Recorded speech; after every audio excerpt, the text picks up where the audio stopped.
Virgo. Hello, Virgo. Welcome to your weekly reading that is also timeless, by the way. It's Terra Firma Thursday, which means every Thursday I read 4 Earth signs, of which you are one, Virgo. So hello, Virgo. Welcome. If you're returning, welcome back. And like I said, I'm doing individual sign readings this week, and I hope to potentially continue that.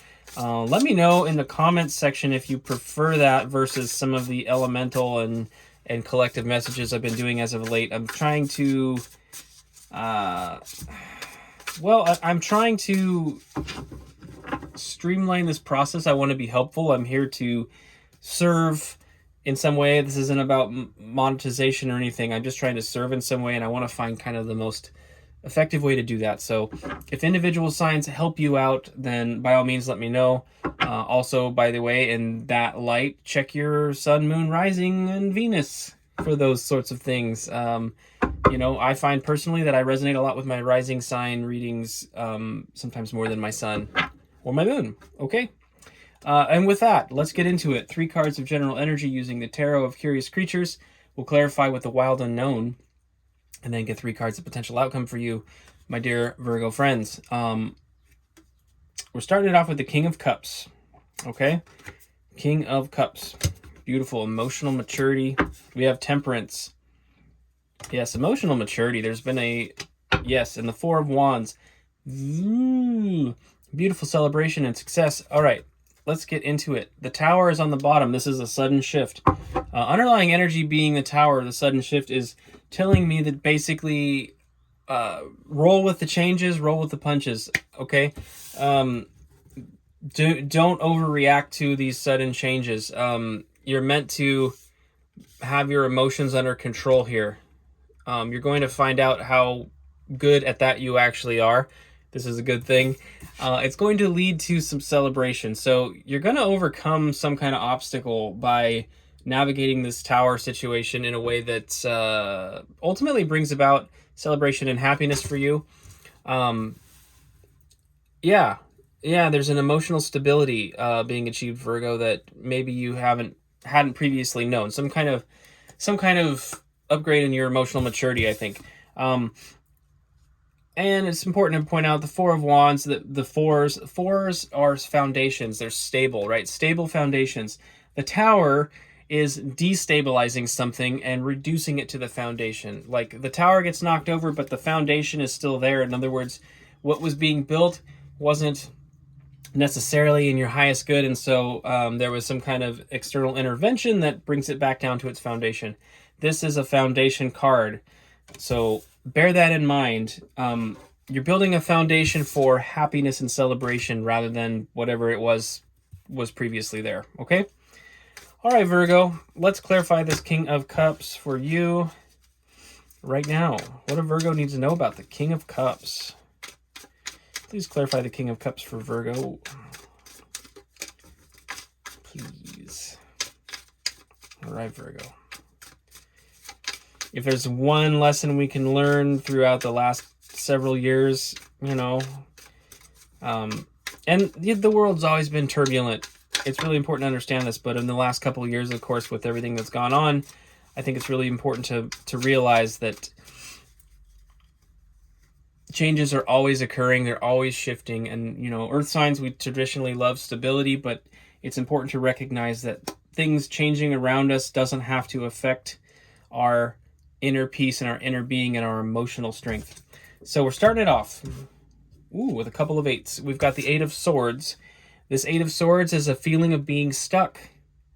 Like I was just talking about, a feeling of being stuck. In the traditional writer, the woman is bound and blinded and surrounded by swords, but all she needs to do to escape that situation is really take steps forward.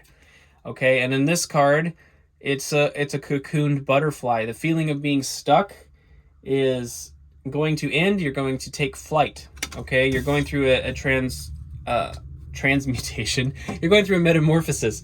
Okay, the 8 of Wands is here, and this is where inspiration strikes. You have the aha moment, and you are ready to move collectively towards a new energy. So part of this King of Cups emotional stability has to do with your ability to get unstuck and then recognize exactly where it is you're meant to be going.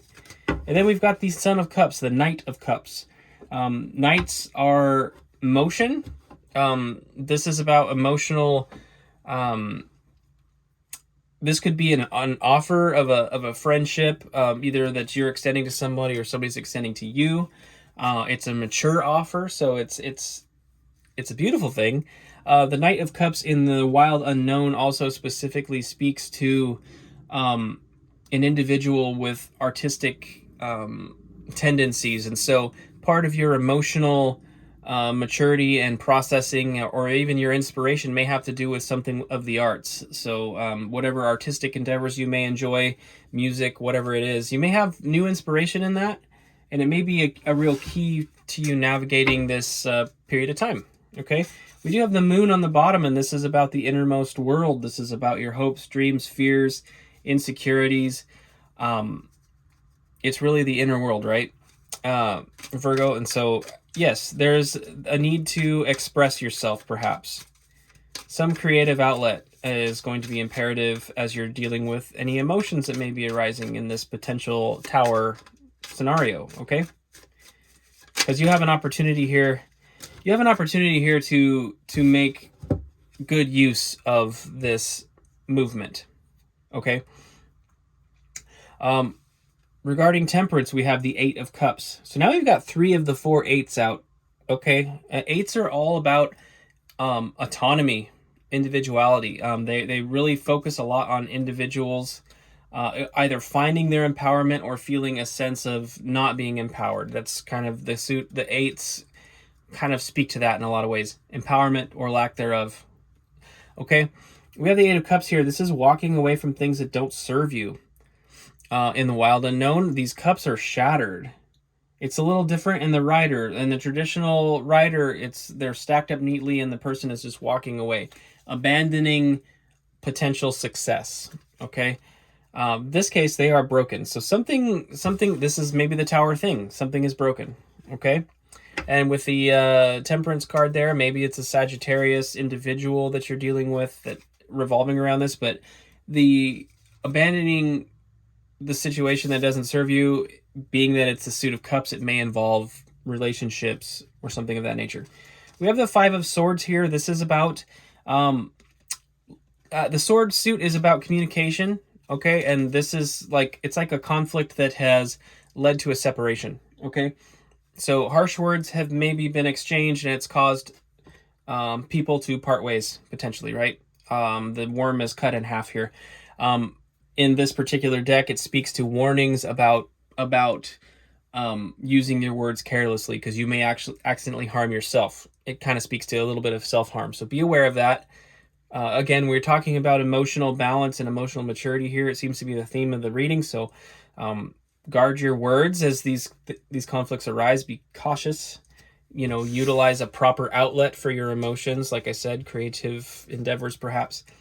We do have the Two of Wands here, and this is about really having a clear direction on where you want to take things. So with the Eight of Wands and the Two of Wands here, it does feel very strongly to me that you're going to have a resolve to this Tower moment that's really going to point you in the right direction of where you want to go. And we have the Seven of Wands.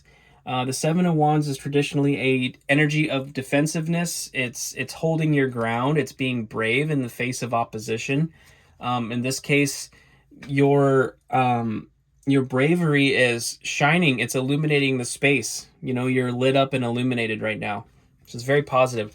I feel like this walking away situation or this separation that's occurring is actually going to bring you a lot of empowerment, Virgo. It seems that way. It definitely reads that way right now, that there's a lot of leveling up in your personal world, and also that the way that flame is illuminated on the Seven of Wands, it feels too that you'll be noticed by others for it. It's going to stand out. The Seven of Wands, you're going to be standing out in a significant way. People will take note of your emotional maturity and your bravery and your healthy boundary establishing tendencies, okay? So regarding the Four of Wands, clarifying that card, by the way, again, celebration, right? Beautiful celebration. We've got the Ace of Pentacles. We've got a new opportunity and a new beginning coming up for you, Virgo. Okay? Something new. And the Ace of Pentacles is a fantastic card to get. It's a beautiful ace. That beginning is speaking to everything in your material realm, so career, home, health, all those things. We've got the Mother of Swords here. This is a card of strong intuition, but it's also a card of, like, again, linguistic delivery that's quite sharp and blunt. So it kind of pairs with the Five of Swords in a lot of ways, that this queen will just cut your freaking head off. If you're in the wrong about something, she's going to tell you.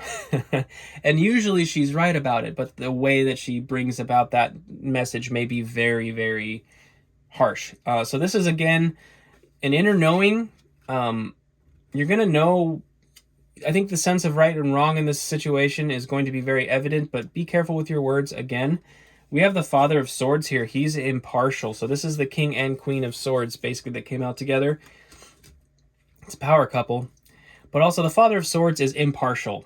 The Father of Swords has rational, reasonable logic, impartiality, and an ability to see things as they are, okay, without the emotions getting in the way. So the Queen of Swords can be temperamental. The Father of Swords is extremely rational and careful with his words. So I think that there's a call there to bring that into balance in the situation. Make sure to, again, choose your words very carefully in this situation. We have the Two of Swords here. This is about an impasse. So there's some sort of conflict creating an impasse with you and the situation. There's a call to be creative, to work your way around it. Again, use your logic and reason and rationale to navigate the situation in a way that's ultimately amicable and allows you to move forward. You know, in this card, the sun is eclipsed by the moon up there at the top of the Two Swords, and that is really speaking to the masculine and feminine energies having a bit of a impasse with one another. Because, you know, obviously the way the moon works is that sunlight is reflected on the surface of the moon, and it gives us a lesser light at night, okay? When they're not working together, so to speak, metaphorically, you have the moon obstructing the sun, and it creates a situation in which light or clarity is diminished. So, again, a call to balance the masculine and feminine energies here within yourself. Okay, and I'm speaking of energies, I'm not speaking of gender or anything like that, so take it as it resonates, but distilling down the collective human energy into a masculine and feminine sort of concept, it's just calling for balance. Balancing the energy is going to help you get past this situation, okay, and allow you to step into that new opportunity with the Ace of Pentacles. Underlying the deck here is the Son of Pentacles, or Knight of Pentacles. Slow-moving knight, very deliberate, very conservative, very tactful. However, very, very slow because of that. So there's pluses and minuses to moving slowly, but oftentimes slow and steady wins the race. I think that being slow to speak and quick to listen, so to say, is a good way to approach whatever conflict this may be with you and this other person. And the Pentacle is eclipsing the sun here. So kind of like the moon eclipsing the sun in the Two of Swords, the Pentacle is sort of eclipsing the sun. And so there's maybe a little bit of call about concern over finance as well. Like, you don't want to be so... You don't want your conservatism in how you move forward in the situation to be based on fears of loss, okay? Because like I said, you have a new opportunity with the Ace of Pentacles. So bear that in mind. Moving tactfully and with purpose is great, but don't allow fear to override your necessity of moving when the time has come. Moving forward, right? Okay, Virgo, let's get 3 cards of potential outcome for you. What does Virgo need to know about this potential outcome? What does Virgo need to know about the potential outcome here? So, we got the Emperor. This is a good energy that you might want to embody. The Emperor, in its manifestations, is not settling for less. The Emperor is aiming for the prize and is insistent on the prize. Okay? We've got the Four of Cups here. there's a risk of stagnancy. The Four of Cups is, this little bunny here is looking at the Three Cups and going, gosh, I wish I had more. I wish I was more fulfilled. Yet the Ace of Cups is coming in behind, right? This fourth cup is being offered, but you have to be able to turn around and take a look at it. So there's a bit of an energy of like discontentment here and just kind of wishing for more. Paired with the Emperor, my hope is that this discontentment is going to lead you to want to take action. And then finally, we've got the Eight of Swords again, bound energy. You can see this horsewoman is bound and blinded. I think we got Death on the bottom. This is transformation. We had the Tower on the bottom earlier. You remember, that is a card of rapid transformation. Well, so is Death. Death is an abrupt ending that leads to a new beginning. I think basically the message I'm getting here, Virgo, is that some kind of change is going to come externally, regardless of how you operate. You have a choice to handle it like a boss and really like step into your power through this transition and through this change, or you can wound up getting tied up, you can get tied up and blinded and feeling stuck and feeling sorry for yourself rather than moving forward. And Virgo, you really have, based on these other cards, I think you have an opportunity to really move into, a really true sense of happiness here, a really true sense of joy and a brand new opportunity with that Ace of Pentacles. Again, like something is waiting for you. So how you navigate this situation in terms of your mental state, your emotional maturity, and your will to move forward in a positive way is going to be what directly affects the outcome here. So Virgo, that's what I have for you. Thank you for watching. If you're not subscribed and this resonated, please consider subscribing. And I hope to see you next Thursday. Terra Firma Thursdays, Virgo, where every Thursday I read for you. Let me know again in the comments section if you like these individual sign readings, or if you prefer the collectives and that kind of thing. Just let me know. Let me know how it's going out there, okay? And until next time, Virgo, best of luck with this energy. Be bold. Mind your emotions. Cultivate your sense of inner security as you navigate this situation. And I will see you next week. Thanks.